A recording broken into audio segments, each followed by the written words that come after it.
खगोलीय घटना में दिलचस्पी रखने वालों के लिए सितंबर का महीना खास होने वाला है, क्योंकि साल 2025 का दूसरा चंद्र ग्रहण 7 सितंबर को लगेगा।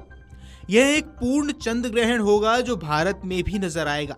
वैज्ञानिकों की माने तो जब सूर्य, पृथ्वी और चंद्रमा एक सीध में आते हैं और सूर्य का प्रकाश पृथ्वी की वजह से चंद्रमा पर नहीं पड़ता, इस घटना को चंद्र ग्रहण कहा जाता है।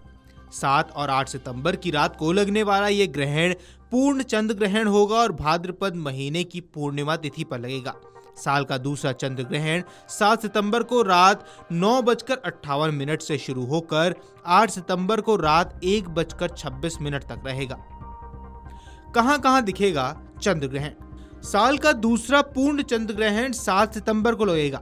यह चंद्र ग्रहण भारत में दिखाई देगा और इसके साथ ही एशिया, ऑस्ट्रेलिया, न्यूजीलैंड और अमेरिका के कई हिस्सों में यह चंद्र ग्रहण देखा जा सकता है। कब लगता है चंद्र ग्रहण? पृथ्वी सूर्य का चक्कर लगाती है। चंद्रमा एक उपग्रह है जो धरती की परिक्रमा करता है। इस दौरान जब सूर्य और चंद्रमा के बीच पृथ्वी आ जाती है तो सूर्य की रोशनी चंद्रमा तक नहीं पहुंच पाती। इससे धरती की छाया चंद्रमा पर पड़ती है और इस खगोलीय घटना को चंद्र ग्रहण कहा जाता है। पूर्णिमा के दिन यह खगोलीय घटना होती है और हिंदू पंचांग की माने तो प्रत्येक महीने के शुक्ल पक्ष की अंतिम तिथि को पूर्णिमा पड़ती है।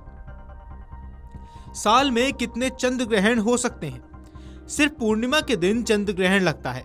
चंद्रमा को पृथ्वी का चक्कर लगाने और एक पूर्णिमा से दूसरी पूर्णिमा तक एक चक्र पूरा करने में सिर्फ 29.5 दिन लगते हैं। हालांकि साल में औसतन सिर्फ 3 चंद्र ग्रहण ही लगते हैं।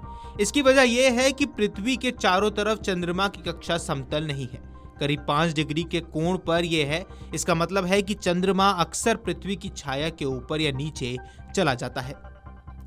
कितने तरह के होते हैं चंद्र ग्रहण? चंद्र ग्रहण 3 प्रकार के होते हैं। यह इस पर निर्भर करता है कि सूर्य, पृथ्वी और चंद्रमा एक सीध में किस तरह से है। आंशिक चंद्र ग्रहण, पूर्ण चंद्र ग्रहण और उपछाया चंद्र ग्रहण होता है। पूर्ण चंद्र ग्रहण तब लगता है जब पूरे चंद्रमा की सतह पर धरती की छाया पड़ती है।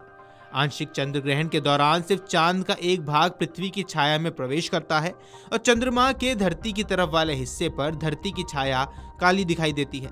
कटा हिस्सा दिखाई देता है तो वह इस बात पर निर्भर करता है कि किस प्रकार सूर्य, पृथ्वी और चंद्रमा एक सीध में है। उपछाया चंद्र ग्रहण के दौरान धरती की छाया का हल्का बाहरी भाग चंद्रमा की सतह पर पड़ता है। इस ग्रहण को देखना कुछ मुश्किल होता है। तो आइए अब हम आपको बताते हैं कि चंद्र ग्रहण के समय क्या करना चाहिए और क्या नहीं करना चाहिए। चंद्र ग्रहण के समय पूजा पाठ ना करें, भगवान की प्रतिमा स्पर्श ना करें, ग्रहण के दौरान ना भोजन करें और ना ही पकाएं। ग्रहण के समय धारदार कैंची, चाकू और सुई का इस्तेमाल ना करें। वहीं गर्भवती महिलाएं ग्रहण के दौरान घर के बाहर ना निकलें। इसके अलावा नग्न आंखों से ग्रहण को ना देखें और चंद्र ग्रहण के दौरान नकारात्मक जगहों से दूर रहें। आइए अब हम आपको बताते हैं ग्रहण में क्या करें। ग्रहण के समय गंगा जल का छिड़काव करें। घर में ग्रहण के बाद नहाने वाले पानी में गंगा जल मिलाकर स्नान करें। ग्रहण के दौरान विष्णु जी के मंत्रों का जाप करें और ग्रहण के बाद जरूरतमंदों को दान भी कर सकते हैं। Video desk amarujala.com। अगर आप ये वीडियो YouTube पर देख रहे हैं तो हमारे चैनल को सब्सक्राइब कर बेल आइकन दबाएं और Facebook पर देख रहे हैं तो हमारे पेज को लाइक करें।